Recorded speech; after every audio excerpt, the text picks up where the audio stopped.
আসসালামু আলাইকুম। আমাদের ছাদে থেকে কি সুন্দর প্রাকৃতিক দৃশ্য দেখা যায় আজ আপনাদের দেখাবো। এই যে এটা আমাদের জাম্বুরা গাছ, যারা বাতাবি লেবু বলা হয়। এটা দেখা যাচ্ছে আমাদের নারকেল গাছ। আমাদের বাড়িতে নারকেল গাছ দুইটা, একটা নারকেল গাছ ছাদের সাথেই, এটাতে মোচা এসেছে। ওই যে তাল গাছে অনেক তাল এসেছে। তাল এখনও পুরোপুরিভাবে পরি নাই, সবুজ হয়ে আছে এখনও। এগুলো কালো হয়ে যাবে, কালো হয়ে গেলে বোঝা যাবে যে এগুলা পরিপূর্ণভাবে শ্বাস হয়ে গেছে।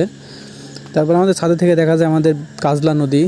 এটা কাজলা নদী আমাদের বাড়ির নিচে বয়ে গেছে কাজলা নদী। কি সুন্দর একটা দৃশ্য, অনেক ভালো লাগে দেখতে।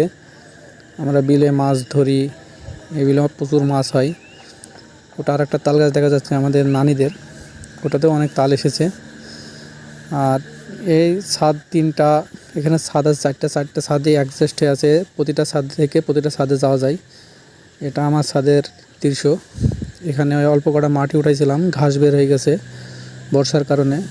মানে ড্রাগন গাছ লাগাইছি, ড্রাগন ধরছে, অনেকগুলা ফুল এসেছে, আবার দুইটা ধরেছে। এটা অন্যান্য অনেক সুন্দর করে ফুল গাছ লাগাইছি। আসসালামু আলাইকুম।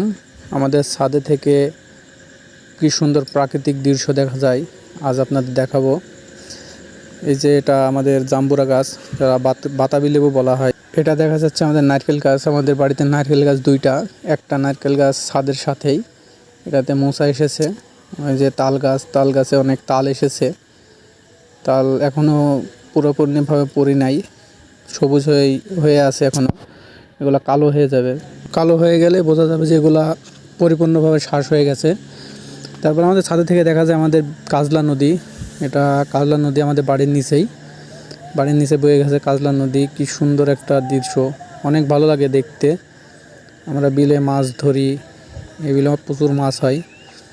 ওটা আর একটা তাল গাছ দেখা যাচ্ছে আমাদের নানিদের, ওটাতেও অনেক তাল এসেছে। আর এই ছাদ তিনটা, এখানে ছাদ আছে চারটা ছাদে অ্যাডজাস্ট হয়ে আছে। প্রতিটা ছাদ থেকে প্রতিটা ছাদে যাওয়া যায়। এটা আমার ছাদের দৃশ্য।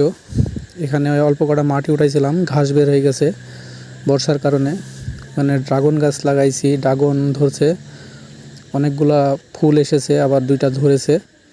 এটা অন্যান্য অনেক সুন্দর করে ফুল গাছ লাগাইছি।